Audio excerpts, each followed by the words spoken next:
Welcome into Extreme Talk presented by GracePointe Healthcare. Request your new patient appointment online. You get $20 off your new patient office visit fee. GracePointe Healthcare, modern medicine the old-fashioned way. They're also fueled by Fairlife, Core Power Protein, financially supported in part by First Horizon, and sponsored by Crumble Cookies and Iceberg Plumbing, Heating, and Cooling. A lot of great sponsors on board for the 2021 season now. And welcome to everyone watching or listening around the world. Spencer Thompson alongside Brendan Daniel, who's gathering all the stats right now for all the great action we have to recap for you in the eight-man football world. But fantasy football is around the corner while he's doing that, so we were having a conversation beforehand about some of the players that I ended up choosing. We were talking about how Baker Mayfield, they're suspecting because it's the final year of his rookie contract that he's going to really pop off. So I was surprised when I looked at the draft and he had about 400-plus predicted fantasy points or something like that. He's got some solid pieces around him, but I ended up not going with Baker Mayfield on this is the first time I'm doing fantasy football at all. So I ended up going with quarterback-wise. I've got Patrick Mahomes, Ryan Tannehill, and Deshaun Watson. Because they also predicted Watson was going to do really well, but that's where my question was of who's he got to throw to? Like, I guess there's a running statistics is what they're going to give to Watson, but I'm not sure. Everybody's just going to go with statistics nowadays because, analysts and all that. But honestly, I feel like he's going to just do what he did last year and just ball out for himself and try to put the team on his back. That's usually what he does as a quarterback of his caliber.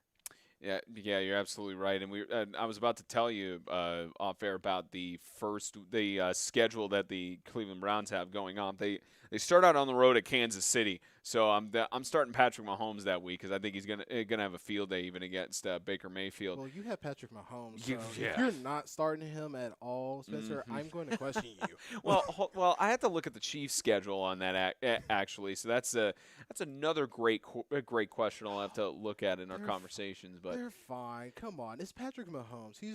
He's probably going to be the greatest quarterback. He's had some bad weeks, and if you're against a good defense, it can be challenging. That's the big thing you have to factor in as well. So let me just look casually here. So I'll go to Cleveland. So they got on the road at the Chiefs starting. They host the Houston Texans.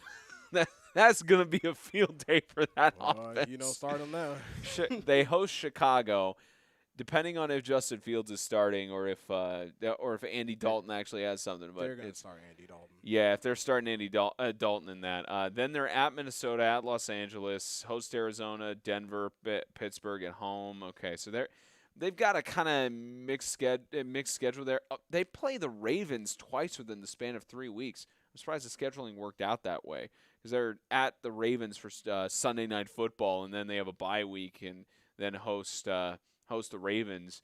So that's they've got it's an okay schedule. They've got some decent opponents, but yeah, I could see why they also think Baker Mayfield is going to really pop off in the season and everything. But real quick before we get into the show, let's just look at the Chiefs schedule as well, just see how it goes. So, well, the other reason why they have Baker Mayfield probably doing so well is because he has two great running backs in Nick Chubb and Kareem Hunt. I mean, yeah, they're going to be a running type of play offense, and the defense is great as well. So it's really on Baker Mayfield not to mess up because even his wide receiving core is at least top 10. Yeah, he gave the entire city of Cleveland a free Bud Light when they got their first win back against the Jets on Thursday Night Football, and since then the city has been in love with him ever since. So for Kansas City, they host Cleveland to start off. They're at Baltimore, which that's a Sunday Night Football game. I don't know how that one's going to go because Lamar Jackson, they got some pieces through the draft and everything, but I don't know how that one's going to be. But once again, that's on Lamar Jackson as well because we know he can run, but as a quarterback, how accurate is his throwing? Yeah. How much better did he get, Mm-hmm. The first 5 weeks are actually the first 5 weeks for Kansas are pretty tough. They host Cleveland. They're at Baltimore. Depends on how Lamar Jackson's going to do. They host Los Angeles. I mean, even though it's kind of halfway across the country for them, Justin Herbert has been good in his own right. They're then at Philadelphia, which, like, say what you want about the Philadelphia Eagles in the tank division with the NFC East and that, but Jalen Hurts, he's promising. He's looking promising. I'm sure. Shout out to the only Eagles fan I know, the TSIAA executive director. I'm sure if he even listens to the show, he'll like that we're actually giving credit to the Eagles and such. But you know, man, I know so many Eagles fans, and I'm already tired. I'm already done. Hey, which are more tiring, Eagles fans or Cowboys fans? Well, the Cowboys fans I know are older, so it's kind of like they're like, oh, we already had our time of winning. We're like the Eagles fans, they're around my age, so they're like, oh, we won the Super Bowl, and we know there's possibility we can go back at any moment. It's like, bro. No. That's just like that one person I used to talk to who was a Chicago sports fan, and anytime the Bears would lose a game or wouldn't make it to the playoffs or anything, he kept going back to, doesn't matter, we won the World Series. It's like, okay, we're at this point, it's 5 years ago. It's like, what else did you do, though? Yeah, what else in that point? At Philadelphia, and then they host Buffalo on Sunday Night Football. So the first 5 weeks, then next they're at the football team. So I think it's safe to say that the first 5 weeks for Kansas, they've got some challenge. I don't know if they'll go undefeated in that span of time, but I think Kansas City has got at least a more challenging schedule. But yeah, fantasy football, my first time ever doing so, and got some decent picks. Even though the last pick I made was Justin Fields, it's kind of like a joke pick, and to make the Chicago fan in my fantasy league upset, I think there's a real chance that Fields could get the starting position later on the way, and I'm sure he'll be offering however many players he can to try and get Justin Fields. So I'm gonna be excited for that. If he looks as good as he did in yesterday's game, you might have a lot of trades coming your way. He's actually got his fantasy draft going on right now. So if he misses any of my questions, it's because he got priorities here, priorities. So, all right. Well, speaking of priorities, two things. You obviously noticed James Shannon isn't with us here today. He'll be calling in for the show. Family responsibilities, as he's got happy birthday to Annabelle Shannon, his daughter, and everything. They're getting to celebrate all of that. All of that with his family and all that. He'll hate me for mentioning it on air, but best of wishes to Annabelle and to their family celebrating today. So with that, of course, James will be joining in for the interview portion with head coach Lebron Ferguson from Providence Christian, which I'm sure he's got a lot of good things to say after that good victory Saturday night, which we'll get into. The other thing, the helmet schedule is going to be coming. It should be coming out this week. The final touches are being put on there. Special shout out to John Williams for making that happen. We just got some final touches that are going on, as well as putting other sponsor logos on there, and then we should be able to release it to the public and all that. So, okay, week 1 is in the books for the 2021 8-man football season, and out of the teams we cover, it was a good weekend for the home teams primarily. Very good weekend in that. We start out with 8-man football history, and Grace Baptist Academy, the Golden Eagles, and no, I got several texts. It is not a typo. 106-0 against the Bradley Knights. And fortunately, shout out to the Chattanoogan for doing an article with a box score and everything. Also, not shout out for getting the it's Tennessee State Independent Athletic Association, not the Tennessee Independent Sports Athletic Association, or the TISAA. It's the TSIAA. But looking at some of the box scores, there was an opening kick. The opening kickoff was returned 78 yards for a touchdown by Mason Long. 62 points in the first quarter, 94 total in the first half. So you could tell that Grace Baptist put in their backups in the third and fourth quarter, because the only reason they got to 106 was because they had 2 touchdowns, one in the third quarter and one in the fourth quarter. But you see that old box score on there, just nothing going for the Bradley Knights. And you love it for the Golden Eagles because they are now on their first 8-man football program in history, and as a home game, they have such an explosive start. Not a quality issue, quantity issue for them to go to 8-man football, but You hate it for the Bradley Knights as well, because there were teams back in the day I think Franklin Christian did it a few times. The Tennessee Heat did it a few times, and I believe there's also Franklin Classical who did it a few times during their 3-year state championship run.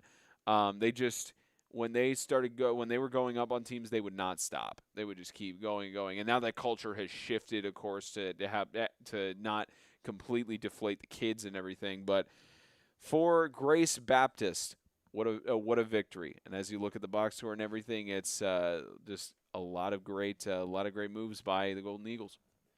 I mean, yeah. What more can you say? I was just flabbergasted when you first told me that on Friday. I was like, "There's no way he's serious." 106-0.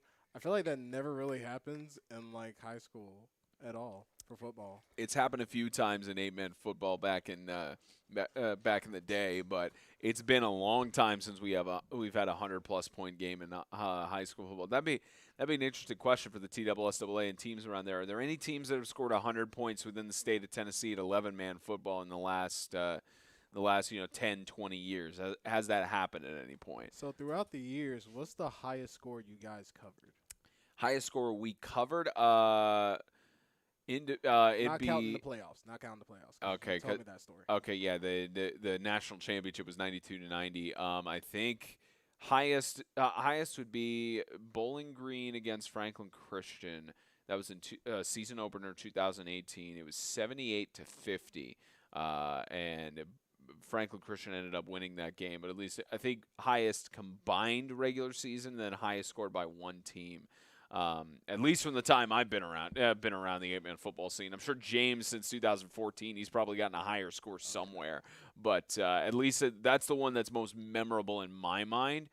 There may have been a higher score from the Evangel and Ezel Harding game in 2019. I think that may have been close to it or somewhere around there. But yeah, between those two games, those are the highest ones we covered, at least where a team has got to about 78, I want to say, is the highest score. Like 78 is probably the highest score that we've seen one team in any of the games that we've covered specifically on a broadcast. So, but yeah, we were thinking about there was the talk about covering that first game, but we couldn't get any information from the Bradley Knights coach. We were talking about covering that game because of it being Grace Baptist's first game and everything, but I think we got the better of the two one-sided. Well, actually, out of the 4 games that were going on Friday night, 5 games, there is 1, 2, 3, 4 games that were kind of one-sided, where one team was favoring over the other. At least one.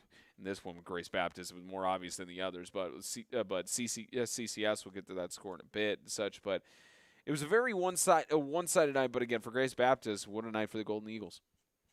Absolutely.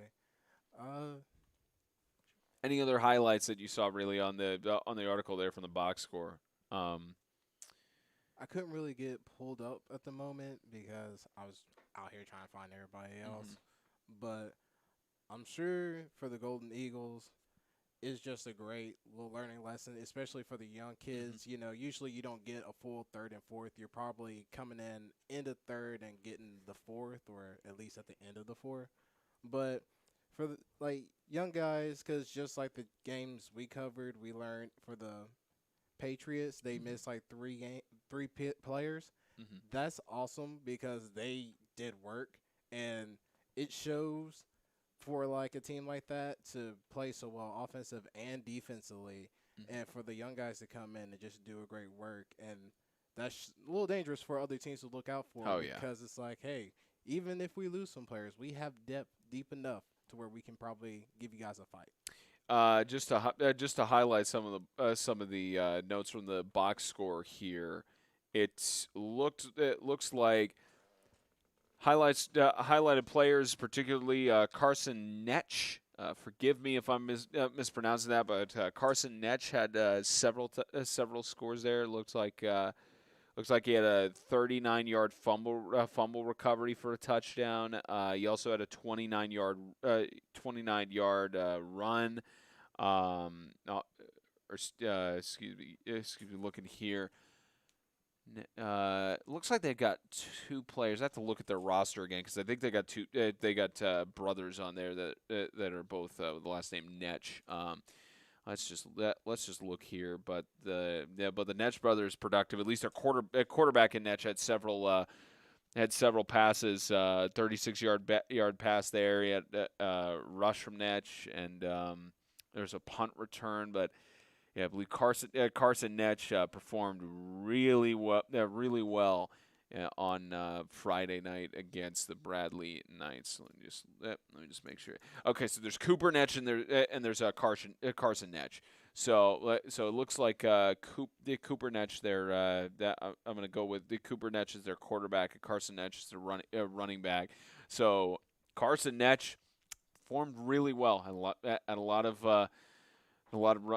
runs, and Carson between Carson and Cooper, great passes, great runs, and everything. You also have guys like Wesley Thompson who had a blocked punt return. Tyler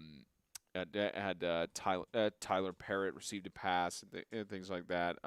In total, Grace had 17 carries for 187 rushing yards, 135 passing yards on the game. They're 8 for 8, so 100% passer rating their first game. They also had a total of 9 penalties for 80 yards. No fumbles at all for Grace. They didn't punt once. No punts at all.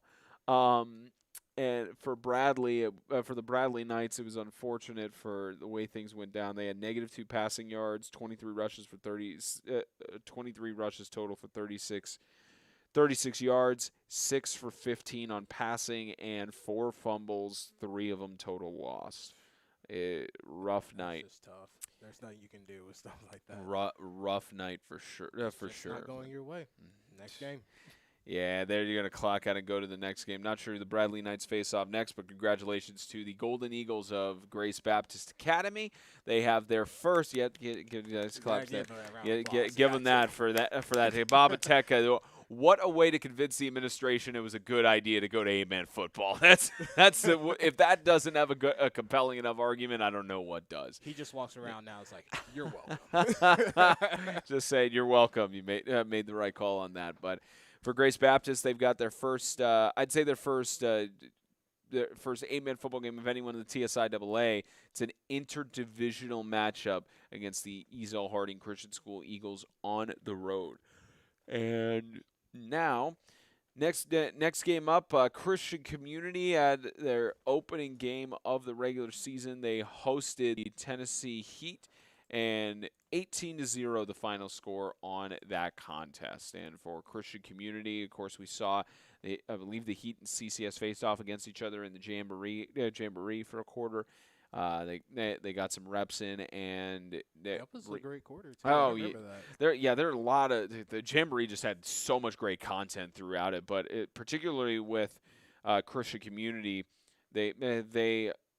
that's the best thing for them at hosting the Jamboree is they essentially do a full game over the course of 2 days. They have 2 quarters on each day.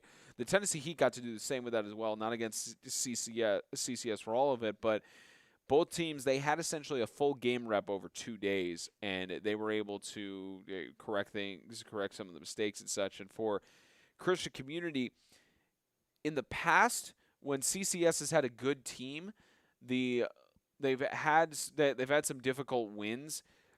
I remember in particular, it was 18-6 when they won against the Freedom Cowboys in 2018. Maybe reflective here with the Tennessee Heat. Where it wasn't that they were necessarily doing anything wrong. I mean, of course, there's some mistakes that can be corrected, but I think for Christian Community was that the Tennessee Heat defense was probably getting the better of them to hold them just to 18 points because usually the Colts are high scoring. But for the Tennessee Heat, you really hate for them not to get any scores on the board, but it's just something for them to improve on going forward. But for the Colts, what a night to open the 2021 season. Absolutely. I mean, I could tell they could probably get that win in because they were a great team, offensive and defensively, during the Jamboree. So for me honestly, they're pretty high from what I saw in the Jamboree, they were like my top 10, or top 5 teams that I'm just like, I'm gonna pay attention to them and see what they do in the season. Especially like running wise, my favorite players on that team. You got a lot of favorite runners on that, including I'm interested because I think they've actually got their stats on max preps for the contest. That'll be I'm pulling a James Shannon right now and looking these stats up live instead of having them pre-prepared. But it's We both are at this point. yeah. It's very at this point, especially with again happy birthday to James's daughter Annabelle. Yeah. Let's go ahead. Okay, so they've logged in a 1-0 win. Let me go ahead and pull up their box score here. So 18-0, and probably have to sign into the Max Preps account. And let's see. Tell you a work in progress as always. Okay, let's see if they got stats in. So let's highlight just some of Christian Community's standout players here. So the Heat have not entered stats in on Max Preps for the game yet. I'm sure they will eventually, but at least for Christian Community, so their starting quarterback at least is Caden Poulin. At 2 completions out of 6 attempts for 39 yards, so not a lot of passing. As you know, the Colts, they're a rush-heavy team.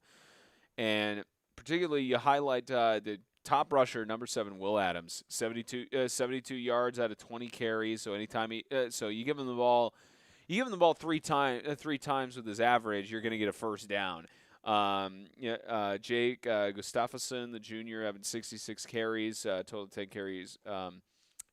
So it was that Will Adams had the most production that night, but they really split up the rushing game between 4 different players, including Aaron Mallahan, Caden Poulin, Adams, and Gustafsson. Looking at it, there's only looks like there's only Asher Nix had one reception and one receiving touchdown. Malham actually had the only other rushing touchdown for the Colts. So it looks like they had one defensive touchdown. So I'll have to look and see if it. Excuse me. Looks like 3 interceptions total for the. Yeah, 3 interceptions total for the Colts, including from Flowers, Asher Nix, and Mason Bernard. A few passes defended there. There's a caused fumble. Let's see, Bernard. Okay, so we had the scores of the game were Asher Nix, Mason Bernard, and Aaron Malham, each with a touchdown. So no 2-point conversions made by the Colts at all on the night. But pretty impressive. 1 receiving, 1 rushing touchdown, and it was Mason Bernard who had an interception return for a touchdown from off of the Tennessee Heat. So Colts, great night to start out the year. Great night, and Adams putting in that work. That's the main guy I was looking at because, with big backs, I'm like old school. I love watching 90s, 2000 footballs when it used to be like the big guys. Now it's more like shotgun and the small, elusive guys. So when I watched Christian play, like I was like, oh, this takes me back to the good old days where you just lower your shoulder and just go at it. I just love it. Absolutely, and congratulations to the Christian Community Colts on that shutout win over the Tennessee Heat. Another round of applause. Yeah, another one. This is the tradition now. Anytime there's another round there, I guess for shutouts we give a round of applause, and what the tradition will start. So Christian Community, they go into a bye week next week, and then they travel down to Huntsville, Alabama to collide with the Freedom Cowboys. And for the Tennessee Heat, tough loss to start out the year, and they continue on. They have on Saturday of this week, so they have an extra day of rest. Next Saturday, they travel to Jackson to collide with the Sacred Heart of Jesus High School Knights, 2 independent teams in Tennessee. All right, and we go to the matchups now outside of the state, aside from the one that we were at on Friday night. The Evangel Christian School Lightning, in the usual style that they have. Anytime a team that has come from Tennessee down to Montevella and tried to collide with them, it just doesn't go their way. 41-29, close game though. Give it that, a close game though.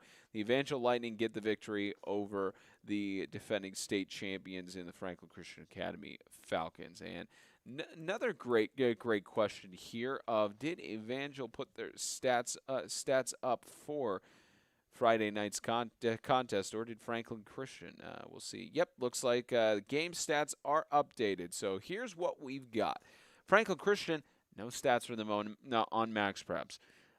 For Evangel, Eli Whitfield, 13 completions out of 16 attempts, 208 passing yards, 3 touchdowns, a QBR of 161.5. They started. Looks like that's the junior Eli Whitfield, who was their quarterback last year at the sophomore position, and looks like Jackson. Is that Jackson Padlow, I believe, or Jackson Padillo? The senior had 2 attempts in the quarterback position, but Whitfield had himself a game at the pass position. Rushing wise, Tyler Wilson put in the work. 24 carries for 120 yards. Given the ball twice, gets you a first down. 2 rushing touchdowns. The other rushing touchdown credited to Colton Doro, the sophomore, only had 7 carries, but there's some standout players there. It's going to be Whitfield and Wilson, and then on the receiving end, it looks like they split up the receptions between several players, but Kyle Jones, the junior, had 79 yards receiving out of 5 catches. Judah Thompson had 93 receiving yards after 4 catches. Touchdowns went to Harris Black, Kyle Jones, and Colton Duro, but incredible stuff. And they also had 6 blocked punts. Yeah, total. Caleb Lumpkin had 5 blocked punts, so it looks like the offensive line for the Falcons really struggled on 4th down. But Evangel, as usual, firing on all cylinders, doing exactly what you expect him to do. And Tim Smith, even when he's losing great seniors, he's just reloading and retraining. Like I said, next man up, and obviously, next men came up for this team. I mean, it's amazing. They're so well, as from the stats can tell, they're a well-balanced team. Either going through the air or rushing the ball. That 120 yards and 2 touchdowns is super impressive. Mm-hmm. Wilson will definitely catch the eye for everybody. And only being a junior, I can't imagine what he's going to do his senior year. Oh, yeah. Senior year, once he gets in the weight room and just keeps working, that's going to be incredible. Looks like, at least on the defensive side, Caden Jones had the most tackles with 10. He had six total tackles with Harris Black. Second most there. And it also looks like, Caden Jones was a workhorse on defense. He led in every category. 4 solo tackles, 6 assist tackles, and 10 total tackles. None of them on a tackle for the loss, but the junior put in work as well as the others did. Looked like 2 players had a half sack in the game. Several pass defended, no interceptions on the game, and just incredible stuff from the Evangel Lightning. And there's a reason why they're the 3-time defending national champions, and I believe that's the first time in a long while that the Falcons have faced off against Evangel. So the Lightning got it done, and kudos to, of course, the scorers: Tyler Wilson, Colton Duro, Kyle Jones, and Harris Black, and Tim Smith and company. They get the job done, and as they say, they struck lightning at their home field. So, not a shutout, so no applause, but congratulations to Tim Smith and company for Evangel.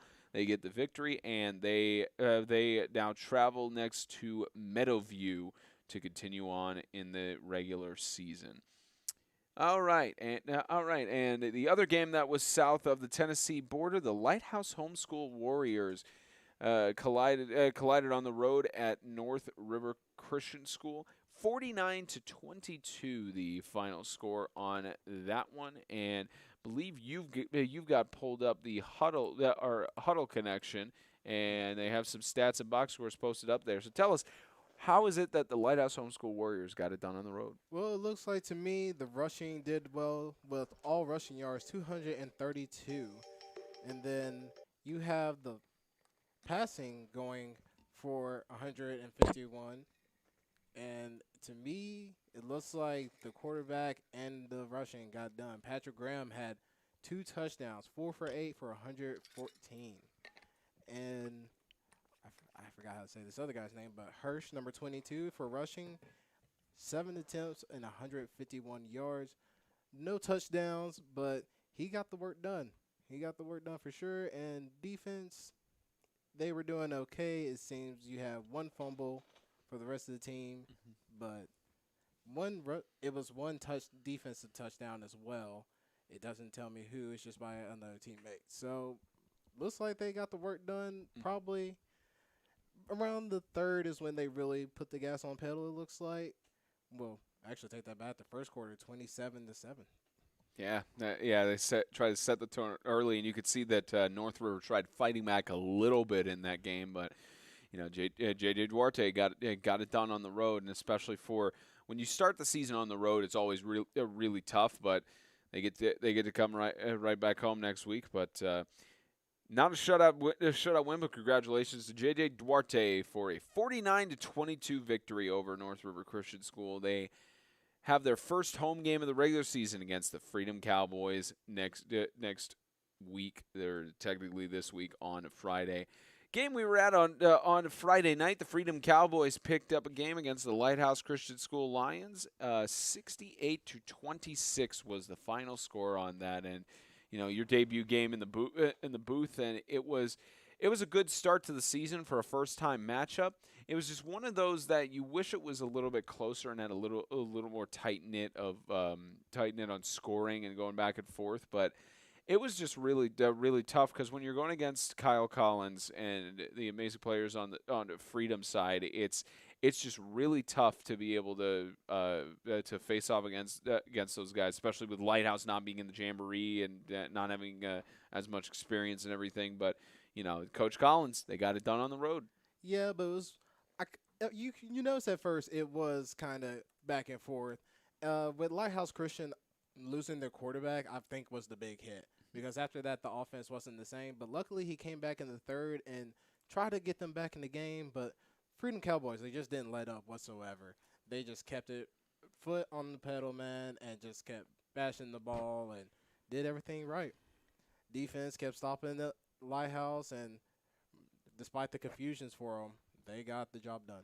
They got the job done, and the Freedom Cowboys have now posted stats on Max Preps, but for Lighthouse Christian, they did post some stats on there even with the loss. Satterwhite had 5 completions out of 9 attempts for 119 yards.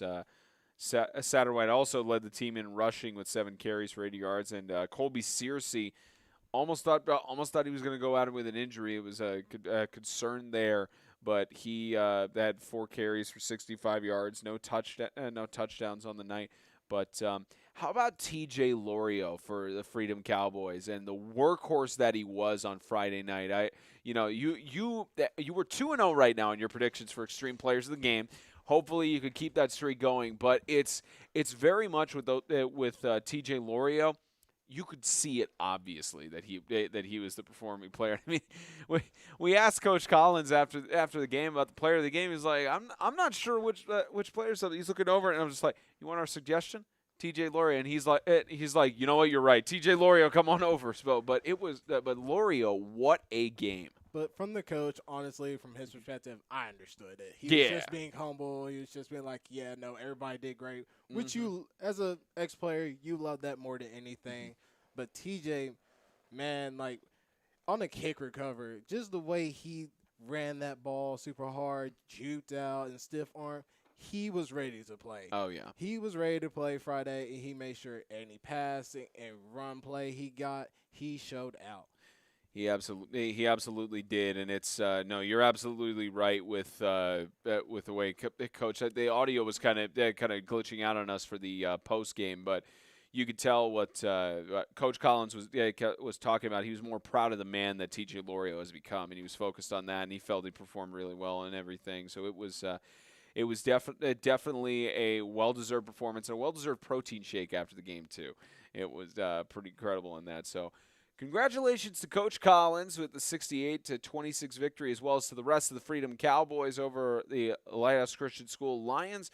They face another Lighthouse team down in Alabama. They travel to the Lighthouse Homeschool Warriors. And as for the Freedom Cowboys, as mentioned, Lighthouse Warriors. As for the Lighthouse Christian School Lions, they have their first divisional matchup next week at home against the Southaven Christian School Patriots. The game we were not at on Saturday night, we'll talk to Coach Ferguson more about it later, but 48-0, their first win in program history, first shutout win in program history, and their first home win in program history. Box score, at least what it's entered on Max Preps, it does not show how the game went down, and no stats on there, at least from both sides, unfortunately. But it's one of those matchups where, at least from what we heard, from the minimal things we heard in that game, is that Coach Ferguson last year said to all the teams, "There's a time to beat Providence Christian. It's this year," and they did not have a win at all in 2020. And for Franklin Classical, it's Isaiah Austin going into his second year coaching in being a head coach and trying to get the system right and everything. I'm really interested to know what the stats are and possibly see the film on that game. But for Providence, great win, great motivation for them. And so far, James has got their schedule right on his predictions. Hey, man, I'm pretty sure the coach is like, hey, first year was a little tough because, the whole COVID and everything. It was tough for everybody. But look, this second year, we're about to eat. And he showed it first game. And so you expect him to impact off that. I mean, I won't be surprised if he only has like 2 losses, honestly, or none. Either that or none. And, especially with starting a football program at a school during coronavirus and everything's shut down and everything. That's what it was. I remember having a conversation with him for the first scheduling meeting back in March 2020, right before everything shut down, and it was very much he was ready to go, ready to start and work hard, and then can't have any in-person meetings. Everything's shut down. All that stuff taken care of. So nothing that could be done. But now they've started out their season 1-0, and for Coach Austin as well, you hate it. They hate being shut out, and especially with that. Now the good news, interdivisional matchup because of the restructuring, so it doesn't affect Classical's playoff situation. But you have to think, especially for Classical next week, going into their first matchup in division, which we'll talk about that in a second. But you have to think it's going to be a lot of practice, a lot of running in practice this week for the players of Classical. Yeah, man. I mean, that was rough to watch too, guys. I was sitting there like, oh my gosh, I've been here before. I know what happens here. But man, if only they could cut down the penalties and fumbling the ball, I think they've been okay, honestly. Are you talking about Classical? We haven't moved on yet to the Zion South. I am so sorry. Fantasy draft. I got caught fantasy up. draft. It's all good. No, but that perfectly segues. But I'll just say congratulations to Providence Christian. We'll talk to. Congratulations! I'm so sorry. Oh yeah, there's the shutout. Yeah, We'll it's a shutout. Yeah, it's a shutout. Yeah.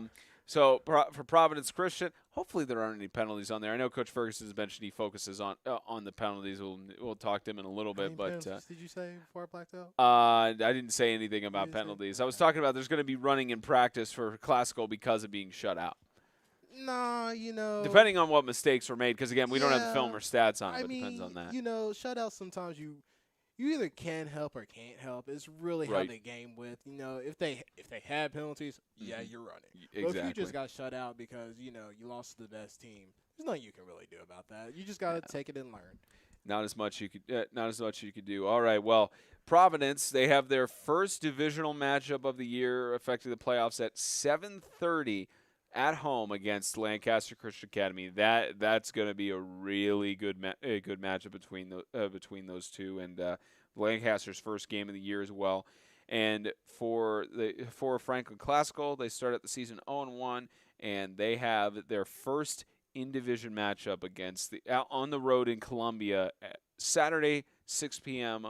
against the Zion Christian Academy Eagles. And then, speaking of Zion, the game that we were at last night, the Patriots of Southaven got it done 30-18. And You know, you look at the score. It's that last touchdown. It was very much a Southaven controlled game after the first about 5 minutes in the first quarter, because on that first touchdown, Southaven Zion Zion got the kickoff first, Yep. and then they went fourth and out, punted away. Southaven started to try marching down the field, pick six, and interception run back for a touchdown. Then Coach Sawyer's and company, they said, okay, let's not let this happen ever again. Just turned on the Jets, got a touchdown, got a fumble recovery on a kickoff, another touchdown. Zion tried to fight back. There's not much they could do at that point. So, final score on that, 30-18. They got a little touchdown at the end and such, but what a statement win to start off for Coach Sawyers and the runner-up for the state championship last year. Absolutely, and they just kept giving the ball and just kept running and running. They did have a few good throwing plays. It was close. Like that one touchdown where he had, I think it was two guys, and like one of the guys was like a quarter inch of deflecting that ball. But great team overall. Defensively, those Patriots were hard to run that ball against. The coach had to literally switch up his game plan and start passing the ball. Even that didn't work until like the last play. But hey, you take your hat off to that team. That's all you can do. And you hate it especially for you hate it for Coach Jeff Jordan as well, and Zion, because they were starting out their season trying to go into go on a good note for their varsity football schedule, and it just didn't work out the way that they wanted. But I'm sure there's still some things, especially because they have their first home game coming up this week. It's definitely, there's a lot of stuff that can improve on, but I think it's especially both sides. Now we get into what you were talking about earlier. Both sides penalties. It was, now there was one penalty in the first quarter. About, I think, 10 penalty flags thrown in the second quarter, and then they started having some flags in the third and fourth and everything. But there's going to be some running in practice this week on both sides. Mainly, probably more on Zion's side because they fumbled the ball a lot. But also they're going to be practicing onside kicking a lot because that was their major issue, and that was. I'm not going to lie, I've never seen a team just keep onside kicking the ball so much, but hey, strategically, if it works, hey, the Patriots were definitely playing chess, and Zion had no choice to play checkers, as I said in the broadcast. Yeah, that's the unfortunate way it went down, and it's the way it went down tonight, or on Saturday night. But for Southaven, good motivational victory, especially for next week. So not a shutout, but congratulations, Coach Sawyers and company, for getting the victory at home. First divisional matchup is on the road against the Lighthouse Christian School Lions, and then for the Zion Christian Academy Eagles, they start out the season 0-1. Then they have their first divisional matchup at home against the Franklin Classical School Knights. So two things before we get into our interview with Coach Ferguson. One more thing I want to mention about the game. How about Ben Sordo, the player of the game? How incredible he performed on Saturday night. We had two games where, even though they were one-sided, as you could tell, there was one player that stood out and was performing very well. And this one we didn't have to give it a suggestion, Coach Sawyers. He just brought him over and knew exactly who it was. But Coach knew. But only reason, of course, he's still, again, that highlight of the players and how well they perform, especially because of his older brother playing at Southaven and all that, and playing alongside his younger brother as well. Now he had a great game, and he seemed to enjoy the protein shake even more. But it was an incredible performance by Sordo. And I remember the coach saying one thing, and it resonated with me so much, and I want other players to really realize this.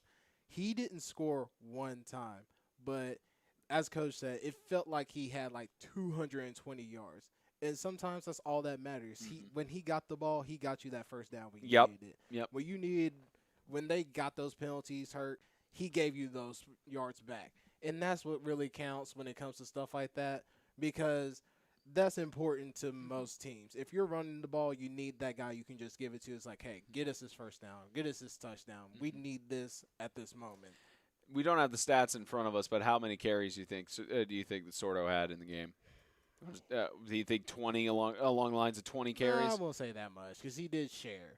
So Mm-hmm. I would say roughly 15. Probably 18. about 15, 18 carries. Yeah, he took on the workload and put him in great situations for scoring. Didn't actually get a touchdown himself, but managed to get a score there. So that finishes up finishes up our recaps and such against Southaven. Next week they will go to the Lions Den to collide with Lighthouse Christian School, and then Zion will host Franklin Classical. Okay, so we are done recapping the games. I got one more bit of news.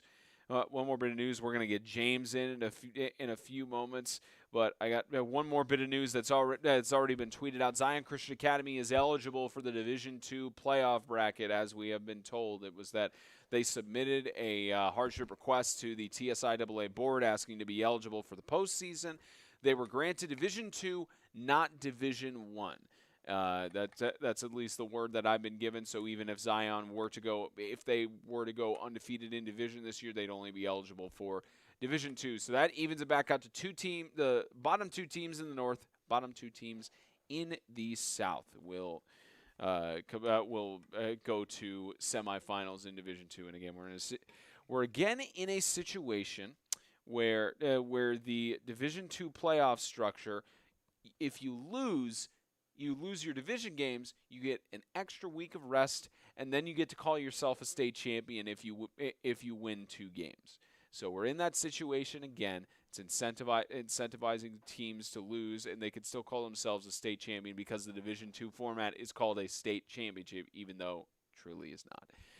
Should be set preseason roster size, just like the TSSAA does, but what they have to deal with. But at least for Zion, they've got a postseason to look forward to at the end of the day. I mean, they've got some games they could play in. I know it's not the result they directly wanted in that regard, but that's bragging rights going to playoffs.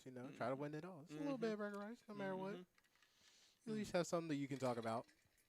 Yeah, they at least are able to go to some form of playoffs in the postseason and everything. So it's definitely something for them to look forward to. But yeah, it's with that news that evens out what the issue was originally of having 2 teams in the north and 2 teams in the south. It was only down to 1 team, so that part is fixed. So have to look at James's predictions again, but it at least makes it the top 3 teams in both divisions will still go to the Division I playoffs and everything, and that'll settle out through there. Okay, I believe it's our time to get James connected in, or at least he should be in any second.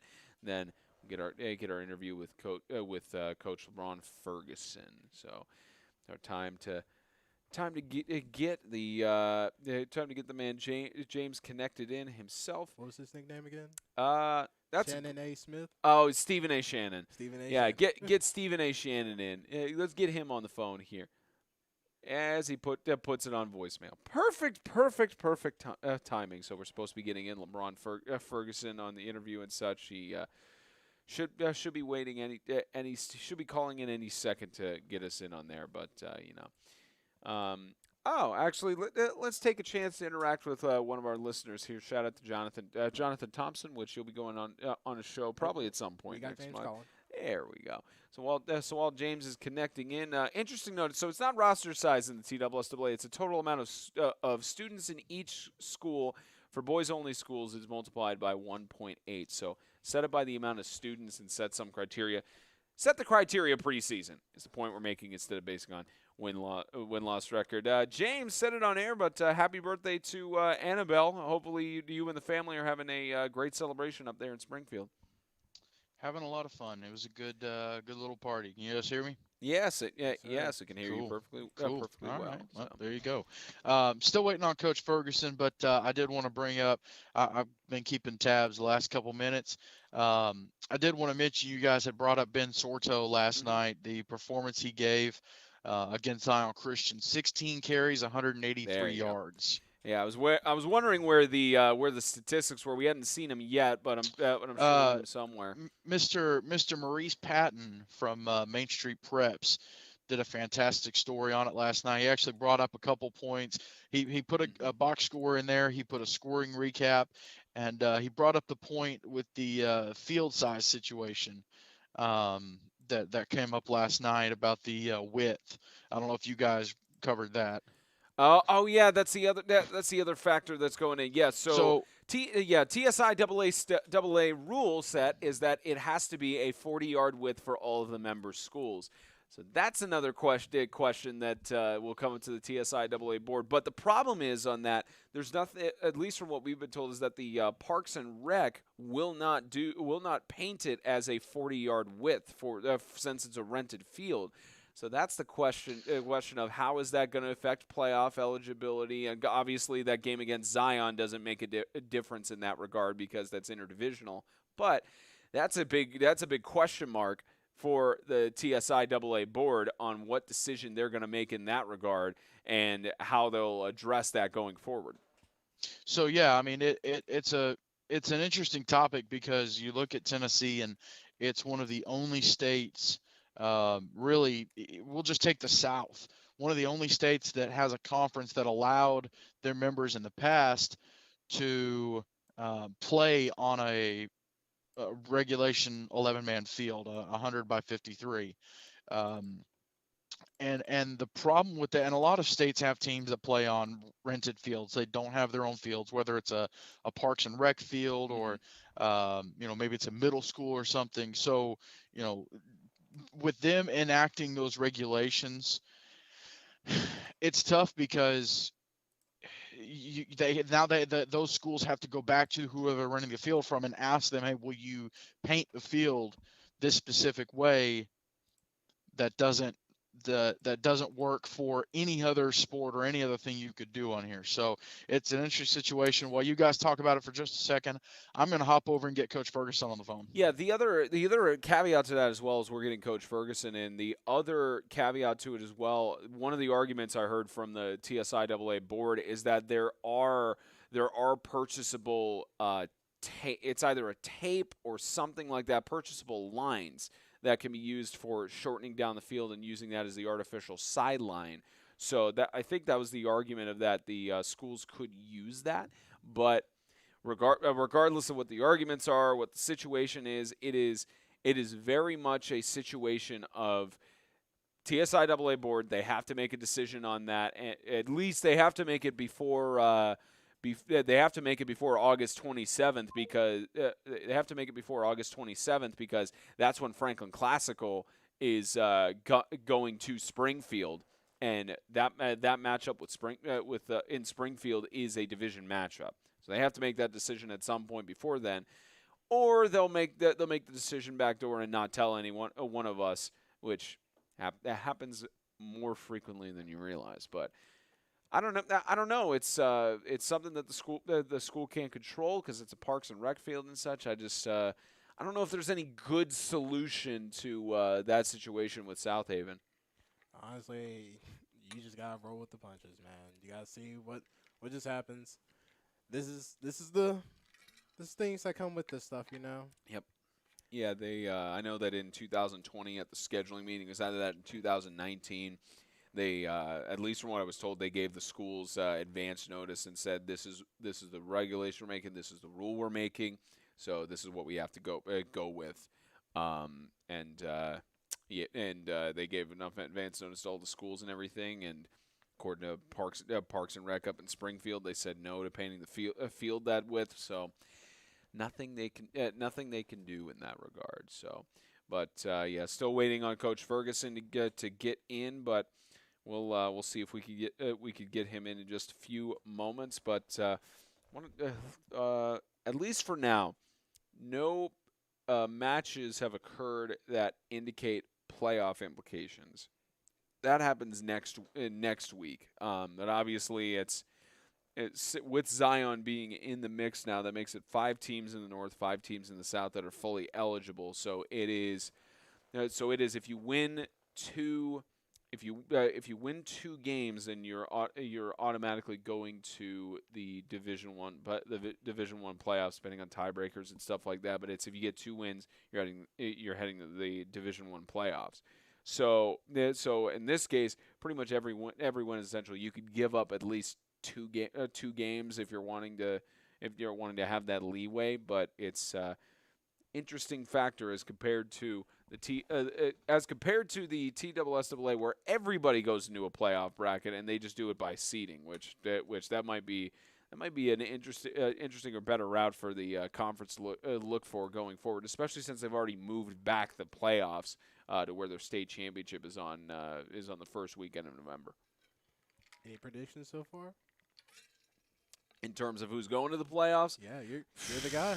No, I'm not the prediction guy. I mean, we haven't seen – the other thing you have to factor in as well, we haven't seen every team play at this point. That'll be after next week. But I'll tell you, looking at that score from Providence, I think they're a force to be reckoned with in the South. I think that I will say this. I think that game between Lancaster and Providence next week, I think that'll probably determine who's number one seed in the South. More than likely. I mean, maybe Franklin Christian will be in the mix there or something like that. But I mean, after that loss to Evangel, it's tough to tell what's going to happen there. But I don't know. It's one of those things that I don't really make predictions. But even then, looking at it, it's just the South is always so competitive, and everything is always just so much in the mix that you never know who's going to escape from there. But I think Providence and Lancaster will more than likely. Providence will get to the playoffs for the first time in their 8-man football history, and Lancaster they'll keep the streak going of getting into the postseason and hopefully not have as abrupt ending as they had to with the semis last year with coronavirus. But it's I don't know who's going to be the top three teams. I mean, maybe James will have something better on that. But here we are. I believe we finally have Mr. James Shannon in. Oh, you had Mr. James Shannon in a second ago. Coach trying to tie up a couple loose ends before he comes on. But, I was just wanted to add something, too, with the whole Southaven situation. You mentioned options that they could potentially have. They used to play at Jolton Middle School, which is about 20 minutes down the road towards Interstate 24. Actually, it's right off Interstate 24. Mm-hmm. It's not the greatest field and the greatest stands and setup, but I do believe they could probably play there. You could also see an interesting situation if worse came to absolute worse, and I don't know that these two schools would ever work together on this, but I would have to look at the schedule. What would be interesting is how the home games and the away games line up for Southaven and Christian Community. Let's look at the schedule here and see. So next week CCS is this upcoming week. CCS is off. Southaven plays on the road. That's not an issue. The next week the CCS is on the road, and Southaven's supposed to have a home game with Classical. The next week CCS hosts Classical, and Southaven goes on the road to Tennessee School for the Deaf. So we're good there. The next week, CCS goes to Grace. Southaven's supposed to host Sacred Heart. That's fine. The week after that, on September 17th, they play each other. Still fine. The week after that, CCS hosts Providence. Southaven travels to Ezell Harding. We're good. The next week, CCS hosts Ezell Harding. Southaven is off. Actually, they're off for the first 2 weeks of October. And then CCS hosts Ezell Harding, and they travel to Lighthouse. So still good there. And then the last week of the season, CCS is actually off, and Southaven travels to Lancaster. So actually, if you look at it, Southaven only has 2 more home games, and it's both weeks that CCS is on the road. So I don't know if that's the caveat there. Not sure if I don't know if they would work that out. Well, it would have to be divisional matchups, because the only factor that would matter there is their game hosting Classical, because that's for playoff implications. Their game against Sacred Heart, that doesn't make any difference. But it'd be only the Franklin Classical game that they would maybe host at a Christian community. And that same week, CCS is in Alabama Yeah, to play Freedom. that's what I'm saying. Yeah, so it does align. That's interesting. I find that very interesting. That's it. Now, I don't know how Southaven would feel about, playing at their rivals field and, having all the cult stuff I don't know how they would feel about it. I'm sure they could do what they do at Martin Luther King Jr. Park, and they could transform it into a Southaven home game. Kind of like your Jets and Giants situation, or Chargers Rams situation. But that would, or for instance, when Hurricane Katrina came through and New Orleans played home games in Houston, Mm-hmm. that, I don't know, it's that situation could honestly work out. I'm not sure if you caught the part where I mentioned one of the proposals that was given by the league.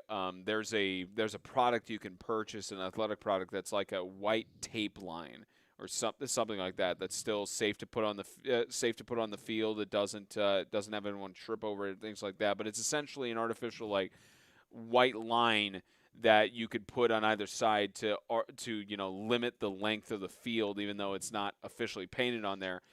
What if Southaven just used that? What if they just took that to the MLK Junior Park and just put that on the field? So you're literally asking Southaven to buy this whole, and I don't know how much it costs. I'm sure it can't be expensive, but you're asking them to buy something else for one game. Well, and here's the thing. To be fair, it's just for it would be for one game this year, but if they continue to stay in the TSI AA, their home games are going to flip. So next year on their division matchups, they'll have 1, 2, 3 division matchups at home. See, my only thing with this is, here's the other caveat. Technically, the home game against Classical shouldn't even be a divisional game. Classical shouldn't be in the North, but I'll save that for another day. that in and of itself just boggles my mind. But you think about it, it's the same reason that we had this. I know you and we had this conversation with the assistant executive director. It's that they moved around the teams and everything with Bowling Green being out and that kind of stuff. But ultimately, yeah, the two Franklin teams. It on paper, it's weird that they're in separate divisions, but at the same time they're trying to balance out that travel because the North teams are very close to each other as of now. It's just like how Sacred Heart was put in the North in 2018. It's so that the North had way more travel because in the South, at least going into the season, you had Grace Baptist down in Chattanooga, Zion Christian in Columbia, which from Franklin, it's 45 minutes, but for the other teams, it's out there because it's not directly off of the interstate. You had Zion Christian, so Grace Baptist in Chattanooga, Zion Christian in Columbia. You had two Franklin teams at the time, and you also had Riverside Christian in Fayetteville, who's also in between those two interstates. Then you have Ezel Harding in the south, who was in Nashville. So you had a lot of distant travel in between the teams in the South. So that's why they moved. But for the North, you've got Christian Community and Springfield. They're about Southaven. They're about 30 minutes away from each other. Not even that. You've got. I don't know. I'm just saying. Move Lancaster. Yeah, I'm on the same boat with you Franklin on that. Teams there. Anyways, yeah, I'll tell you what, boys. Yep. I'll tell you what. While we're waiting for Coach Ferguson, let's go ahead and jump into these previews and predictions. You just want to go ahead and get the predictions. Let's do it. Let's just go all in. All right. Well, let's hope we can get Ferguson. Maybe we can get some predictions from him if he gets in. But all right. Usually about this point, it would be follow along with your helmet schedules from top to bottom, but it will be coming out this week. So not yet.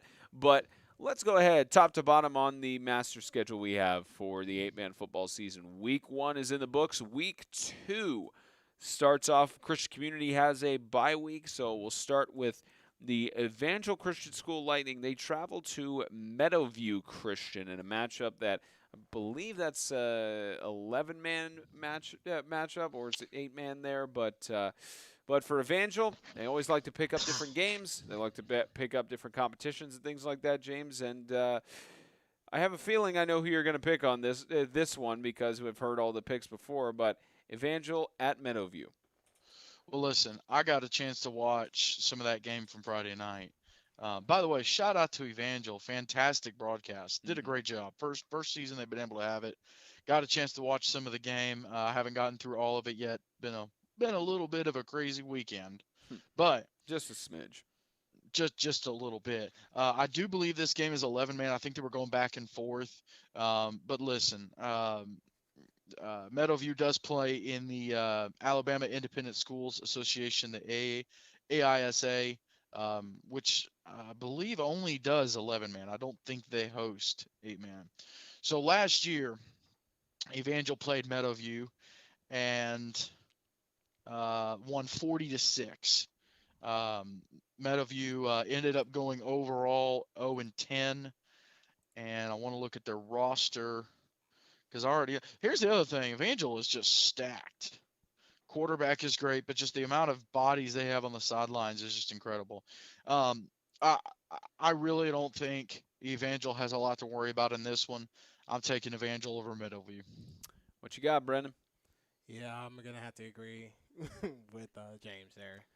You'll have to go back and tally up what your record was from last week. I know. I think James, you 4. He and lost. I He lost lost. a lot. Let's just chalk it up to that. He lost. I lost. What was? Well, I'll get didn't revenge on fantasy. didn't you also lose week 1? So overall, week 1, I went 5-2. Uh-huh. Overall, I lost the CCS Heat game, which, to be fair, it was only 18-0, so it's not like I mispicked a blowout. Right. I did mispick a blowout with Lighthouse Freedom. I missed that one. Now, granted, But- you made that on a week basis because of it being changed last second, but Which goes to show that if I made my picks week to week, like someone we know, then I might not do as well. So I'm just going to stick to my preseason predictions. There it is. There's the signature preseason, everybody. Before I've even seen any of these teams play, we're just going to stick to it.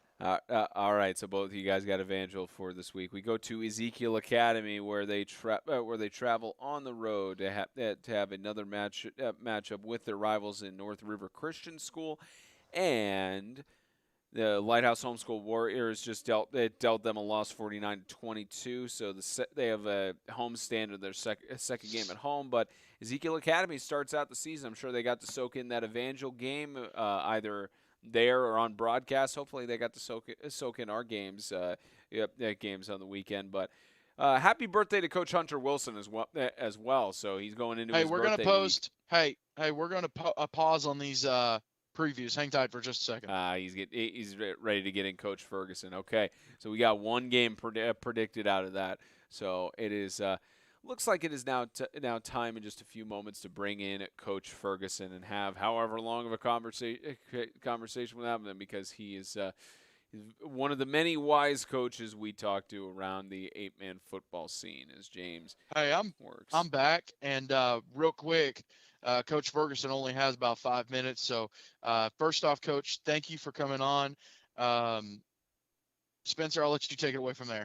All right. Well, Coach, we appreciate you coming on. And, we missed the Providence Christian Academy Lions at the Jamboree, but I have a feeling from seeing the score on Friday night, it didn't affect you guys too much. So how great of a win was that for you and the team?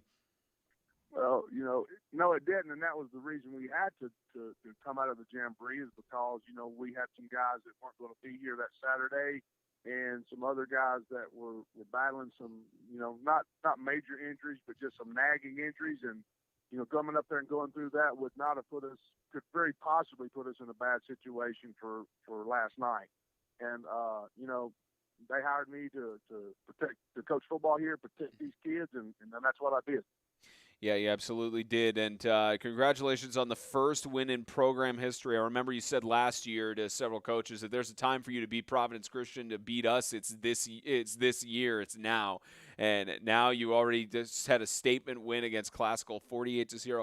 How important and significant is that, not just for you, but for the players, the coaching staff, and for the Providence Christian family to first win in program history, first home win in program history, and your first shutout all in the same night?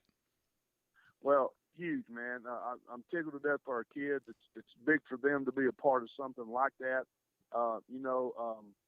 no offense, I have a ton of respect for people and coaches here at Providence, and but in the past, our girls sports are very successful, and I'm glad to see that our male sports are beginning to rise up. Our basketball team had a really good summer, and the work that they did, and we have a lot of kids that play multiple sports, so being able to get a competitive attitude, a winning attitude, an edge attitude of the attitude of iron sharpens iron is big for us, and that's a huge step for us. So it was big. It's big for our kids. It's big for our community. Just the school spirit all the way around. So we're excited. I'm excited for that for our kids and our community and our student body and our school. As far as your statement, for me, man, this is my 30th year to coach. Okay, it ain't about me. It's about these kids. It's about the program that I'm a part of and what we're trying to build here. I'm a mission guy. I'm a huge the college is bigger than me guy. So I was tickled to death for our kids to get it. If you'd have told me it would have came in that fashion, I would have never guessed that. But man, they have bought in, and they're living life as well as they can live it together, and as hard as they can live it together. It was very hard to practice last week in the heat. We don't have the situation where we can come in the morning or stay at night, but we don't have lights. So, we were very limited in what we could do, but they didn't use that as an excuse. They kept rolling and kept working and kept playing. And as the night went on, things fell in our place, fell in our favor, man. Well, Coach, let me ask you one more question. I know you got to get out of here, and I appreciate you taking the time to talk to us. Yes, Speaking of those kids, here's your opportunity. Give us some shout outs for some kids Friday night that you think just absolutely deserve to get called out for the performance that they gave. Thank you very much for that opportunity. Jack Nemeth is a first-time football player here at PCA. He transferred into our school last year and was injured. Came in here with a broke foot, could not play. He did not even get released for any sports until after Christmas. He was on our roster, just kept waiting for him to get released, and it never did. So he never practiced with us. He never did anything, and he had an unbelievable game. I'm not a huge stat guy, but I'd be safe in saying that guy probably had 12, 14 tackles, solo tackles on special teams and defense alone. He was just outstanding. Landon Carney did an unbelievable job catching the football for us and blocking. Our offensive line and defensive line did a phenomenal job. Those kids, Walker Boyd, Diego Taylor, Andrew Frizzell, Carter Manwaring, Jacket on the D-line, Landon on the D-line. Those guys were really good. Caleb Kaywood is a transfer that came in at the end of school, came in May, and he did an unbelievable job running the football and playing linebacker. He had the scoop and score last night, which was a big play for us. So, of course, that's for anybody. But anyway, the whole team, man, just everybody. Because here's the thing, man. When you play 8-man football, every kid's important. Mm-hmm. Because you can't practice without them. You got to have those kids, and you need them, trying to, put their edge on somebody else's edge and trying to sharpen each other as much as they possibly can. But those guys, and thanks for the opportunity to give them a shout out, did a really great job last night. And a couple of them, some of them have played football in the past in middle school, but a couple, I call that to you, they haven't played much football. Absolutely. I know you got to go. I know I said last question. One more thing. The former players that you had from last year that participated in the first year of being able to have football at Providence, including two guys that you had signed with Cumberland University. Have you heard from them, and are they excited? And then how cool is it to be able to have two former players after your first year of having a program get to go on and move on to the next level? Oh, man, it's unbelievable. I would have never guessed that either. But just, being able to come in and start making connections with kids and coaches and get back into the fold as a head coach, through the recruiting process. Unbelievable. Trenton Radke, I text him. I text them both probably once, maybe twice a week since they've been gone and reported. Things are going good. I think Trent's got a little injury issue right now that Carson was actually telling me about. Trent didn't tell me. But actually, Carson Podge came to the game last night. He stepped in, spoke to the team in pregame, and that's awesome. just told them, hey, man, make the most of the opportunities. I'd love to be. I've only been gone just a little while, but I'd love to be back where you are. That's awesome. Make the most of this opportunity. He did a phenomenal job. Those guys are true PCA kids, man. PCA men. Let me say that they're PCA men. Well, Coach, I know you got to go. I appreciate you jumping on, Spencer. I know Spencer and Brennan appreciate it too. So, hey, good luck Friday night. Oh yeah. Hey, thanks, man. Appreciate you guys. Yes, sir. Thank you. Yes, sir. Yep, short, but it kind of made up for the hour-long conversation we had with Coach Ferguson, or I had with Coach Ferguson last year for the Extreme interview and such. But he's people are busy on Sundays, especially, and thankful for the short time we had with Coach Ferguson. And hey, listen, it's what they say in life: quality, not quantity, exactly. And that was a quality conversation. Absolutely. And I was mentioning to Brendan a little bit ago while we were waiting on Coach Ferguson to get in. He asked me if I had any predictions on the playoffs. James, how do you feel about this? I think it's very likely this matchup on Friday between Lancaster and Providence is for the number 1 seed in the South. I honestly don't disagree with you a whole lot. I mean, Grace, obviously, you have to take into account. FCA, not sure, but I think it could be a big one. And it's not just a big one in terms of playoffs. It's not just a big one in terms of, can Providence take the next step, get 2 wins in a row, move on from getting that first win of the season and first win of the program. Can they learn how to win and then move on? Because they learned from last year how to lose and move on. This year, can they learn how to win and move on? And so I think it's not just big for them, but it's also big for Lancaster. You've got guys like Devin Hargrove, Lane Spurlock, Deuce Bragg, who's going into his junior year, been in the playoffs every year, still has yet to get to that next level. Coach Bragg has done a fantastic job with those guys. And this one is massive for those guys. I mentioned Lane and Devin, they've been there since they moved to 8-man. So, going into each of their senior years, that this is a big game for both of them.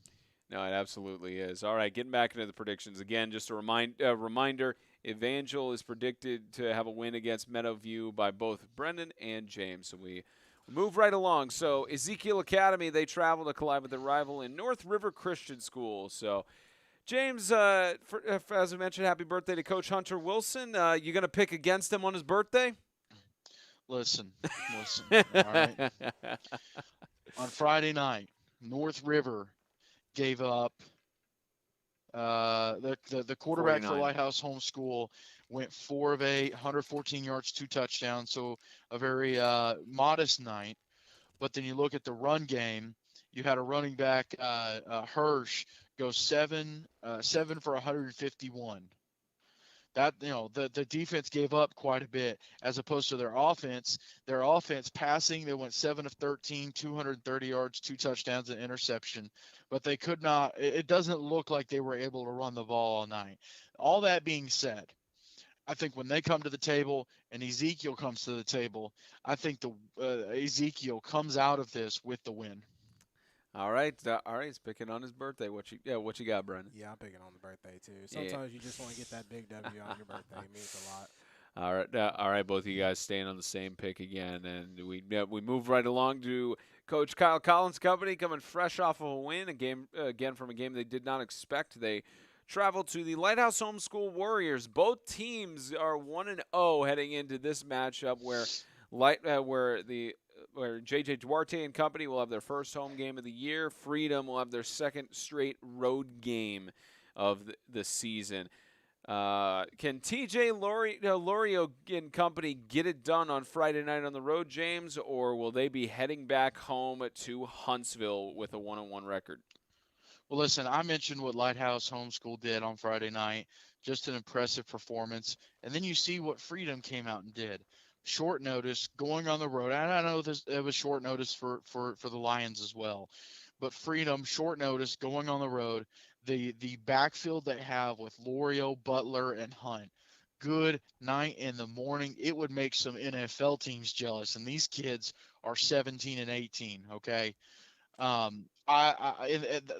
With that being said, I think Freedom goes into Oneota, Alabama I think it's Oneota. I think that's where Lighthouse is. Mm-hmm. Goes into Oneota or Opelika, one of the two, wherever these people are. And I think they go back to home to Huntsville with the win. All right, you got Freedom going 2-0 to start out the season. What do you got, Brendan? I think we're going to agree because that running back core is pretty nice. Mm-hmm. I can't go against them. That defense, they play correct. The coach really knows what he's doing with that team. I like how he speaks on them. He's ready to take them to a dub. Yeah, it's good. Should all right. So you guys are on the same page again. Might have a disagreement with this one. Lancaster at Providence at 7:30 p.m. on Friday. A matchup that is more than likely, if you factor in Grace, that matchup could be a determining factor of whoever's the number 1 or number 2 seed in the South. We don't know, but regardless, it's a big matchup here between Coach Ferguson and company as well as Coach Bragg and company. And the question remains, who is going to come out of this one with the win? Who is going to leave Murfreesboro, James? Who's going to leave the borough victorious? Well, listen, we haven't seen all of what Lancaster has. I mentioned what Lancaster has. Well, we haven't seen how they've performed this year. We saw bits and pieces in the Jamboree, but I don't take too much stock in the Jamboree because I've seen teams do really well in the Jamboree, not do well during the season. Okay. I think Lancaster goes into Providence, and Providence is already, they're good with the whole shutout win that they had last week. I think they learn how to win and move on, and I think Lancaster gets sent home with a loss. I've got Providence winning that game. You know what, James? I think this is the one we're probably going to have to disagree upon. Oh. All right, go. Really... Hey, listen. This is the one game that I really don't blame you for. Lancaster brings a lot to the table. Yeah, you'll see when you get a chance to see them. They bring a lot to the table, and you can see it through film. You got to see it the other night during the Jamboree, but I don't think it'll be enough. I don't know. I really think it'll be enough, James. I think Providence, they still have a lot to learn, but this is going to be the chin check for them. This is going to be the learning lesson.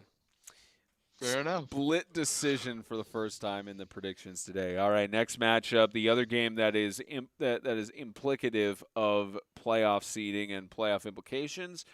The Lighthouse Christian School Lions, after taking a tough loss to start out the season against the Freedom Cowboys, they will host the Southaven Christian School Patriots, who are coming off of that 30-18 win and a very impressive win in the end against the Zion Christian Academy Eagles. So the Patriots, alongside the Sordo brothers, alongside the rest of the pieces they have, they're trying to get that first win in division and claim and get one step closer to the Division I playoffs. And the same thing, Coach Sean Bell trying to get the first win as a head coach, and first win in a while for the Lighthouse Christian School Lions, trying to get that done, at least the first win in division for a while for the Lions. So James, Patriots, Lions, they collide with a new head coach and second-year head coach who's been with Southaven for a while. Who you got in this one?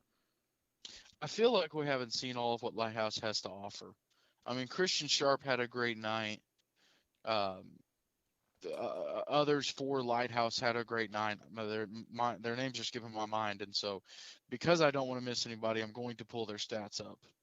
But I feel like we haven't seen everything from Lighthouse, and I think they might, especially with it being a divisional game, they might go ahead and pull all the tricks out of the bag. They're going to pull all the guns out, and they're just going to let Southaven have it. Southaven had a great performance, a great showing against Zion. Great game last night. I was there. I got to see it. It was solid. I love what they bring to the table. I love Sorto. I love Batson. How about Gabriel Dang? Mm-hmm. Manny's little brother, who's absolutely looking like a beast. But I don't think that Lighthouse has brought everything to the table. Satterwhite, the quarterback that played Friday night, I know they were trying to play Searcy at quarterback a little bit as well. Defensively, you had Christian Sharp get 10 tackles. Satterwhite had 10 tackles. So these guys are all over the field. They have a solid team. And that's why I'm picking Lighthouse to beat Southaven on Friday night. No, I'm going with Southaven. Oh, there's another split there. come on. You can't tell me. Brennan, three Brennan, star- you have the right to be wrong, okay? No. See, okay, here's my thing. With 3 starting players already out and then you do what you did that day, take away the penalties and everything, they played a great game. I think they're going to take it to Lighthouse and give it to them. Yeah, that's the other factor you got to think about, James. They had 3 starters out. That I can't remember if it was non-COVID sickness, but but they had 3 players who were out on Friday. So if they managed to have control of the game for almost the entirety of it against Zion.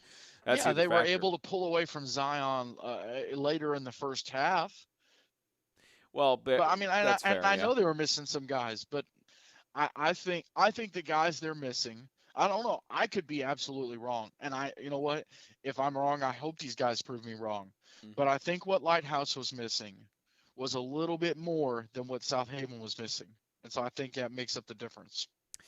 All right, you guys are going to be split on this one, especially for a matchup that determines who will potentially have the edge on that second or first seed in the playoffs. It's up in the air right now.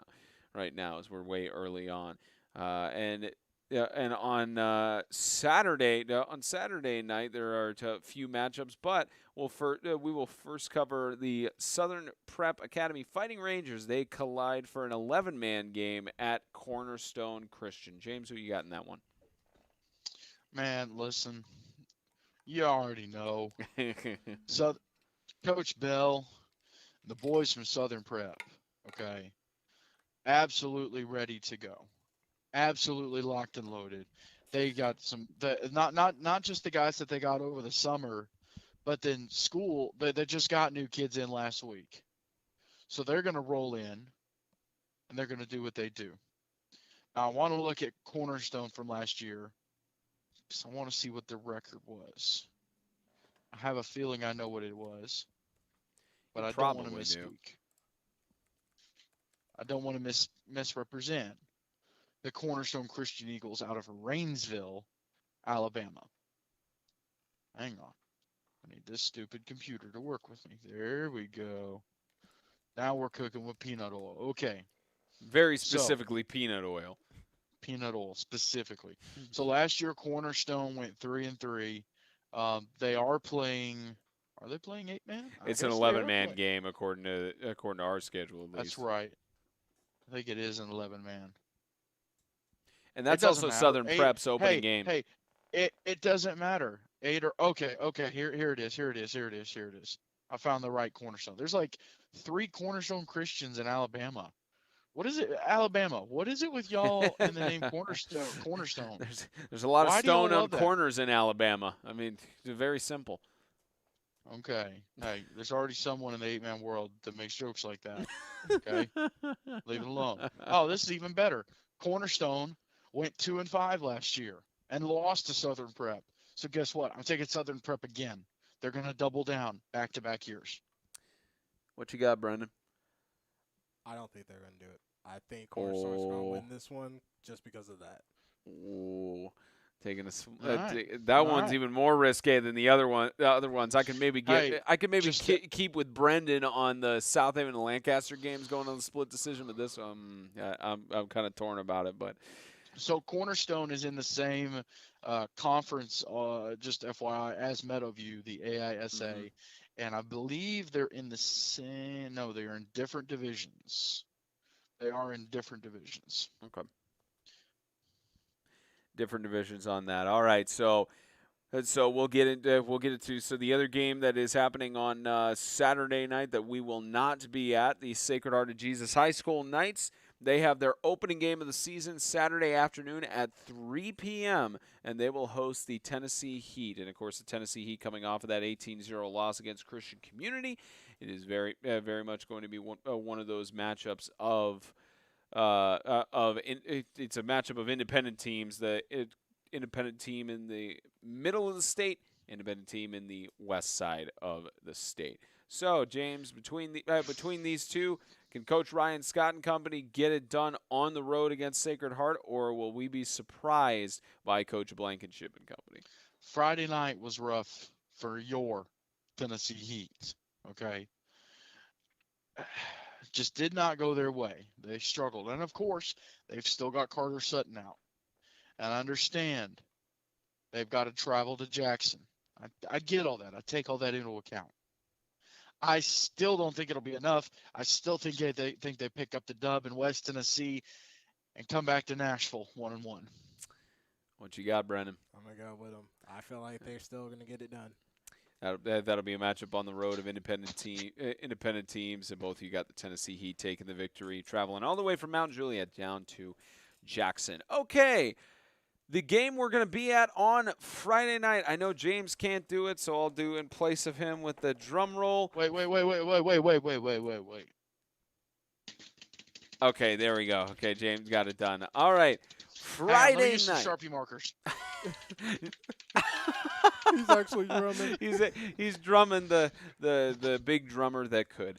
Friday night, Ezell Harding has their debut for the 2021 season. They will host the Grace Baptist Academy Golden Eagles, and we will be there. We will be there on top of the bleachers. Yes, we will. We will be there. Maybe you won't be, but we will. But. I wouldn't miss it. I wouldn't miss Friday it. night. This looks. Yeah. Friday night, the Babateka, after a 106-0 win, I'm sure him and the rest of the Golden Eagles are feeling pretty confident going up against Ezell Harding. And the Eagles, you could see it in the way that they played in the Jamboree in both quarters of how they did not like the way the season ended. They did not at all enjoy the abrupt ending that they had in the playoffs. They've got a vengeance. They want to go back to the playoffs. They want to have a chance to go back to the state championship. And that route starts tonight, even though it's an interdivisional matchup. That route to the postseason starts on Friday night. So we'll be there. And James, do you want to be welcomed back to Ezell Harding and allowed inside of the gates, or do you want to be welcomed with open arms in Chattanooga whenever we make our way down there? Well, listen, okay. I have already accepted the fact that some coaches love the free bulletin board material. Some coaches don't. Doesn't bother me anyway.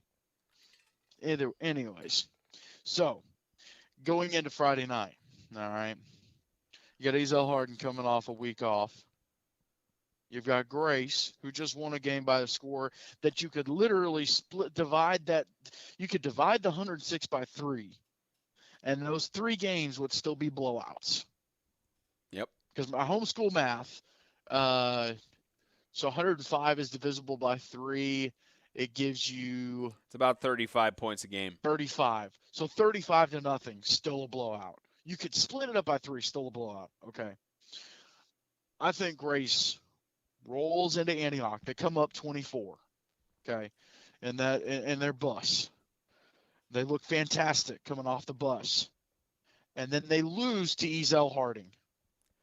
Oh, you're not going to be welcome in Chattanooga. You're not going to be welcome now. Coach McGee and the athletic director Charlton, they'll be welcoming us with open arms. But for you, for you going down to Chattanooga, Coach Tech is not going to welcome you down in there. Or he probably will. I think he's the kind of guy who uses a bulletin board material. But let's see, Brendan, which place do you want to love you more? I mean, being my family is in Chattanooga, I have enough loves, but Grace needs some humbling after that 106 win, so they're going to get some humble soup. All right. Both of you guys got Ezell Harding. And then Saturday night, we will not be in Jackson. We will be in Columbia, Tennessee for the first time in eight-man football, in eight-man extremes history. We'll be down at Zion Christian Academy. Hey, first time in Chattanooga too. Yep. Not this week. Next week, because this one's at Ezell Harding. Well, I know, but I'm just talking about. Come on, man. Let me speak, man. I know you're on the phone, but just let me speak. Listen, Linda. Listen, Linda. I will hang this phone up, and you will not hear my predictions. Hey, Steve, we already heard it a few weeks ago, so I mean, you're just reiterating it. So That's fair. hey, That's fair. it's you got to pull, since you're Stephen A. Shannon now. You got to use one of his catchphrases. Just going, let me finish. No, let me finish. You got to do that stuff. But all right. But Saturday night we'll be in Columbia, Zion Christian Academy. The Eagles will host the Franco Classical School Knights, and both of these teams coming off of tough losses. I mean, more so for Classical by the box score, but for Zion, they had a moment where they were trying to several moments where they were fighting back against the Patriots, and they were trying to make it back and make something work. But for Coach Austin and for Coach Jordan, they're going into Friday night both with losses. They know they have to get a W, and if this match were held last year, it would be an in-division matchup, but at least for now it is interdivisional with a North and South team. All right, James, do you want to be welcome into Columbia, or because we're what is your thing with do you want to be okay, welcome? fine. Listen. Fine, let me change this up here. Okay. I'm welcome everywhere. Do you I'm don't even Mr. start that. Worldwide. I am the don't even start that Mr. conversation Worldwide. with me. He's certified out here. Don't even start that with I am me. the redneck Mr. Worldwide. Okay. What is that? 931, Mr. Worldwide, or something? Because there's 305, and then there's 931. 615. 615. I am the 300-pound redneck white Mr. Worldwide. Okay. I do not. Okay. All right. So Zion Christian, tough loss on the road. They have their first home game in 8-man football history, and then Classical still on the road. We'll travel down to Columbia, only about 45 minutes away, so not too bad of a drive. But in this matchup between the Eagles and the Knights, who's going to get the upper edge and get their first win of the season? Listen. I understand that both these teams are coming off of a loss. I get that. Coach Austin, Isaiah, love him to death. It's his second year. He struggled a little bit, is my opinion. I know they have some guys out. They had some guys that didn't play last night. They got some good guys coming back. And I hate when that happens week one. You got guys out, and everyone overreacts. Okay, this ain't an overreaction. You have Zion coming off a loss. They had a good performance. They actually scored touchdowns. They scored tutties. They got the end zone, dabbed it up. So, first home game for 8-man. Zion gets to play on an 80-by-40, and they also get the dub. All right. You got Zion taking the W there. Who do you got, Brendan? I think I'm taking Zion as well. I think that game was just a little fluke, a little mess up there. All right, you guys are on the same page for that one. But good set of games this week for the Kingdom.com Extreme Games of the Week, too. I think especially Friday night is going to be a really good test for Grace Baptist because that 106-0 win. We'll see how it shapes up for them, especially for Ezel Harding starting out. And I think Saturday night between two teams taking a loss and everything, that could really make or break their motivations going into the remainder of the season and such. Maybe we'll get an overtime game like we did with Classical and Ezel Harding last year. Maybe we'll get something like that. Who knows? But you would absolutely love that, Spence, wouldn't you? Yeah, I wasn't at the overtime game last year. You would absolutely just go head over heels for that. For an overtime game, yeah, I love an overtime game. We have not. The only overtime game we've called to this point was, or at least I've called around here, is the national championship of 2019. Other than that, we haven't had any. I know. I'm just kidding. Yeah. I love overtime games. Oh yeah, no regular They're season cool. overtime games at this point. Hopefully, we'll get that at some point soon. But all right, James, from afar. This is getting to the wrap up portion of the show. Your shout outs for as we go into week 2. Shout out to you guys for holding it down. Shout out to Coach Ferguson for taking a few minutes and getting on with it. Literally a few minutes, but hey, he got us in his schedule. That's all that matters. Shout out to both the schools this past weekend, both Lighthouse and Southaven. Fantastic hosts. Love going there. Just a great experience. So there's been schools that we go to and it's like, man, I wish we never had to come back here again. That was not the experience we had this past weekend.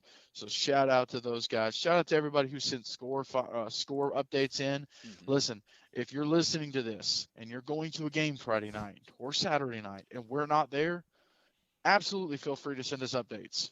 Please send updates. Yeah, send them on either social media. So, there Social you go. media accounts. I'm done. Anywhere. Yep. Exactly. Any shout outs for you, Brendan? Man, shout out to the fans that watch our live streams, because a couple of parents came up to us and said we're doing a great job.